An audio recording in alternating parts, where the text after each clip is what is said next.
for coming in today. No worries. It's good to see you. Good to see you too. So I think you have your self-development plan for me. There's a copy for you. All right. Okay, so yeah, this is just our annual check-in and just to see how things are going. All right, so I'll just have a quick flip through and then we'll talk about a few things. Sure. No problem. All right. So yeah, I've got my 0 to 6 month and my 6 to 12 month on the other page as well. Okay. Yeah. All right. So I guess we will start with the 0 to 6 months. Sure. Okay, so you have mentioned you want to continue study to gain a qualification to become a domestic violence counsellor. Yes.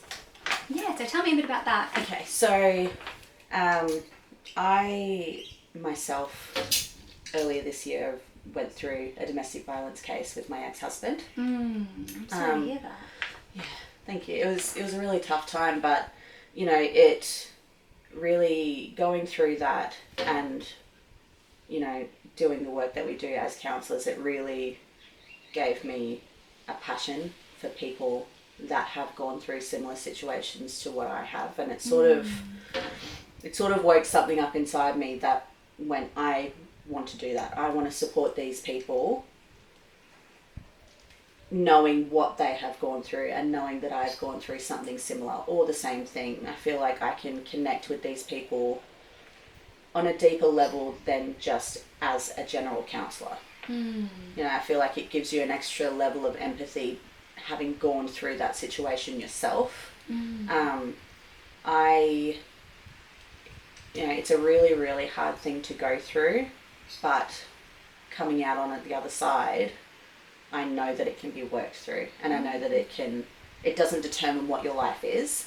Yeah. And I want to be able to help these men and women that have gone through domestic violence so that they can see that as well, and that they can be stronger people for it. Yeah, absolutely. Yeah. Okay. All right. Yeah. Yeah. Because I was never really sure what I wanted to specify in before when I first started just general counselling. Yeah. I was always a bit unsure about what field I wanted to specify in until this happened, and it's like something clicked and I went, yeah, that's what I want to do. So yeah, I can see I'm you're excited really passionate about it. Yeah. Yeah. Okay, that's really great. Yeah. Yeah, so I mean, you know that here at our organisation, we love for our counsellors to, progress professionally. So the fact that you found something that you want to specialise in is really good to hear. Yeah. All right, so, yeah. So, joining the Australian Counselling Association. Yes. Yep. So I haven't actually done that yet. I always plan to at some point, but I feel like now moving on to, specialising in a particular field, I feel like now is a really good time to do so, to be able to connect with other professional counsellors in that field and, be able to pick their brains and just build those relationships with those people. And I feel like the ACA is a really, really good way for all counsellors in Australia to be able to connect with each other. Yeah, absolutely. Yeah. Yeah, okay, great. That's good to hear. All right, so let's move on to 6 to 12 months. Okay. So I guess you've mentioned gaining work experience in the field. Yes. In that time period. Yeah. Yeah. So in, the next 0 to 12 months, I'll still be studying because the courses do usually take, between 2 to 4 years, especially when doing a bachelor's or a master's degree to be able to gain that qualification. So I'll be continuing to study, and in that time, I'll be contacting different organisations that specialise in domestic violence, talking to them about what I can do in terms of being able to shadow some of their counsellors if their clients feel comfortable with that, being able to get some hands-on experience, which I think will benefit me when it comes to me finishing my course, because I'll already have some sort of idea on how the process works with different companies and things like that. Yeah, okay, that sounds great. Yeah. Yeah, okay. Right, yeah, really building that external support network. Yes. Yeah. Yeah. Okay. Yeah, I mean, that all looks great. Yep. So I guess my next question for you is, what do you feel your strengths are? I really see myself as a big people person. Mm-hmm. I have a way of being able to talk to clients and have them feel like it's more than just a professional conversation. I think it's the way that I interact with them. Yep. It's almost makes them feel like they're talking to a friend, Yeah. but in a professional setting, you know, which makes it, I find it makes them feel a lot more comfortable really quickly. Mm-hmm. Having that interaction that is more than just, how are you feeling today? Mm-hmm. How can I help you? You know, what's been going on? You know, what's brought you in today?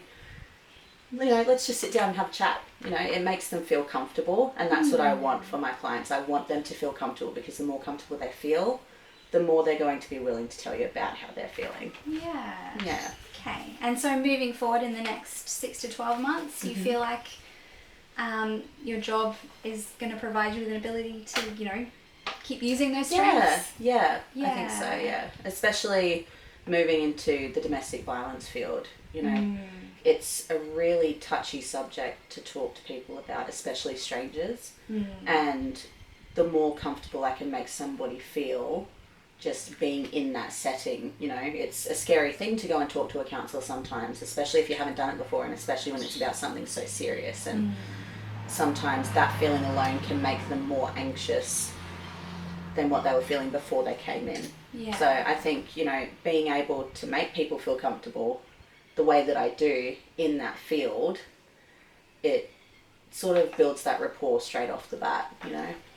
Yeah. Yeah, that's great. Yeah. So I have to ask, Yes. what do you feel that your weaknesses are? Okay, so this is something that when I was studying, my teachers picked up on and things like that.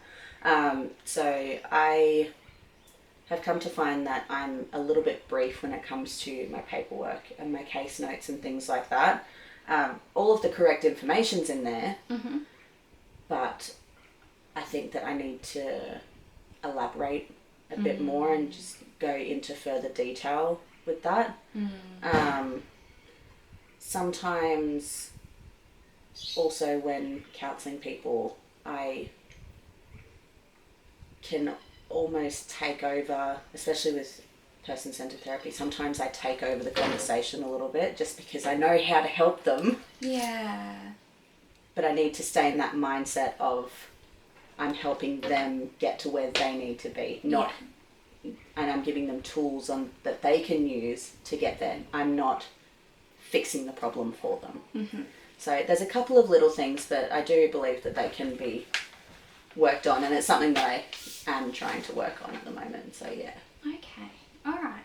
Yeah. I mean, that's good to hear that, Yeah. that you're aware and Yes. you're trying to work towards resolving those issues. Yeah. So I'm glad that you brought up the note taking. That is something that I've noticed. Yeah. That your notes aren't quite up to the standards of the organisation. Yeah. I guess I just want to let you know that you really do need to keep in mind that it's not just you that's going to be looking back at these notes. Another counsellor might take on that person, and they'll need to read over your notes and have a bit of a deeper understanding of that person and what they've experienced so far in their counselling relationship.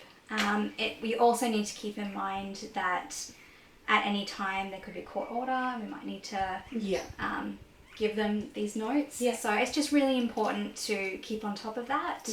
No, I completely understand that. And if there's any suggestions and things that you have in terms of, you know, how I can, you know, do better with my case notes, or if there's any specific information that I might be missing, or you know, any really important parts that really need to be in depth. If you've got any sort of suggestions, I'm completely open to it, and you know, I apologise that it hasn't been up to scratch, but it is something that I'm working on. Okay, alright, that's good to hear. Yeah. All right. Well, it was really great to have this sit down with you today, Yeah, thank Emma. you very much. I appreciate it. Yeah. Okay. Yeah. I'll Wonderful. see you for the next one. Sounds good. Thank you.